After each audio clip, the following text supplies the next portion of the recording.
part of the opening is the subject line. Now, subject lines we're very used to because we use them in emails, right?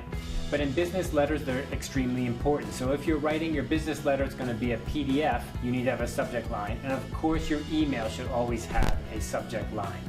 So subject lines must stay short, and usually they're going to help the receiver quickly see what is the topic, why is this important for me to read, what is this about, right? It also can help me see who should I give this to. Maybe I'm a manager, this is not my responsibility, but I can give it to someone quickly. So try to help people by giving them a really good subject line. Lastly is the complimentary closing. This is after the body. So now you write your letter, and then after the body you have to sign your letter. So you give a complimentary closing. Sometimes you say something like sincerely, or sometimes you can just say thank you, or sometimes you can say sincerely yours, or sometimes you can say respectfully yours. So here's a range of less formal to more formal. And I know often people skip these also in their email. It's not a good idea to skip it. You should definitely include it.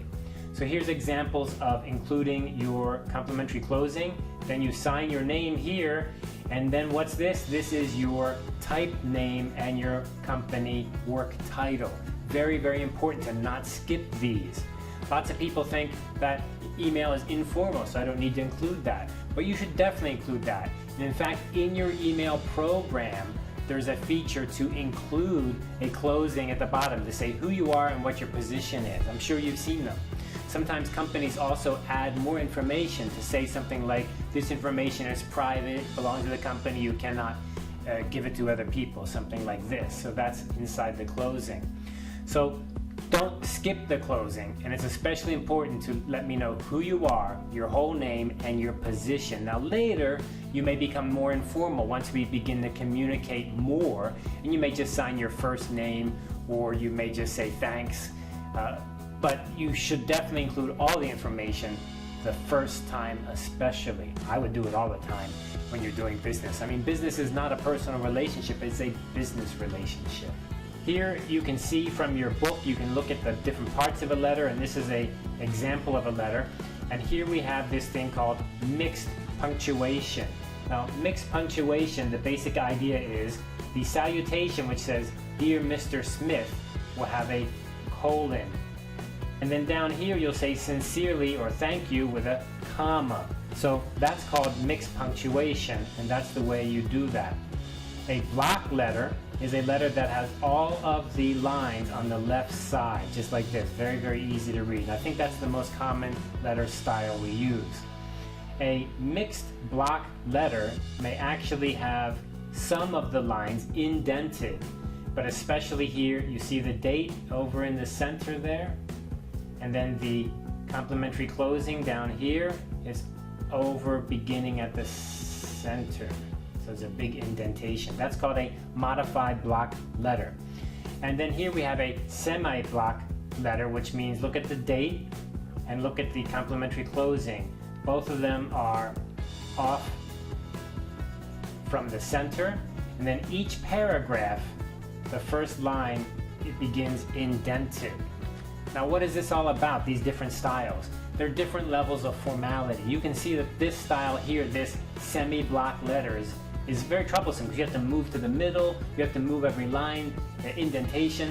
This is the most formal. Whereas the block letter, which is everything's just on the left side, date line, everything is just very simple on the left side, that kind of letter is less formal. But you know, these days I think block letter is just fine.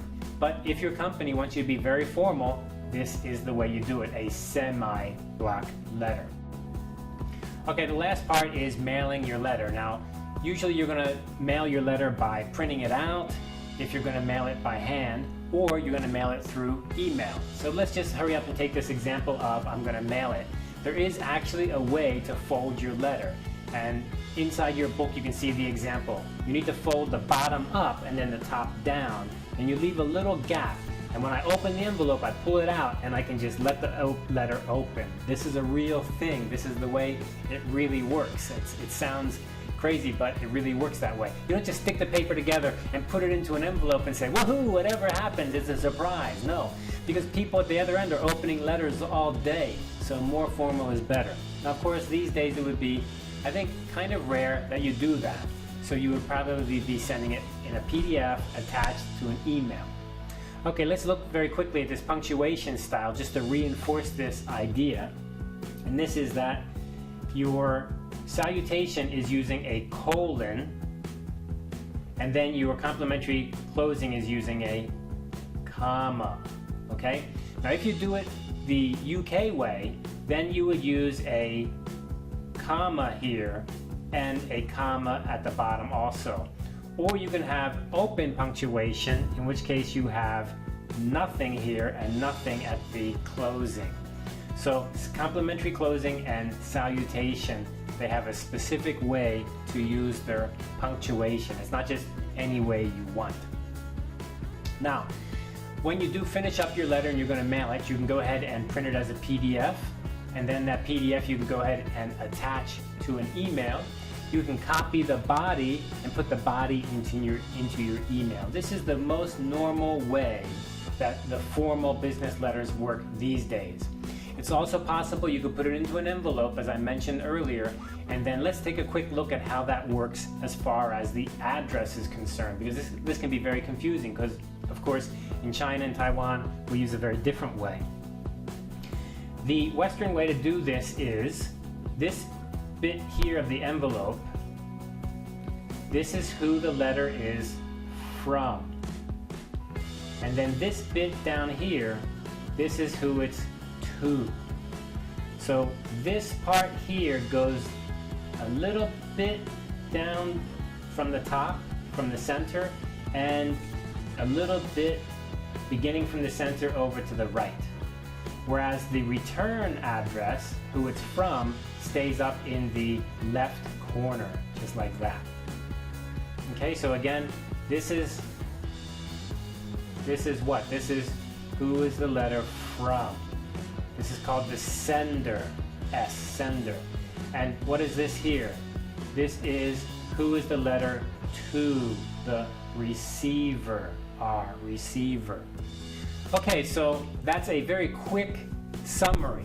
You can look inside of your QBL textbook to get all of the details. But I just want to emphasize, it's important to be formal. It's important to not forget that. You're sending it by email, that's true.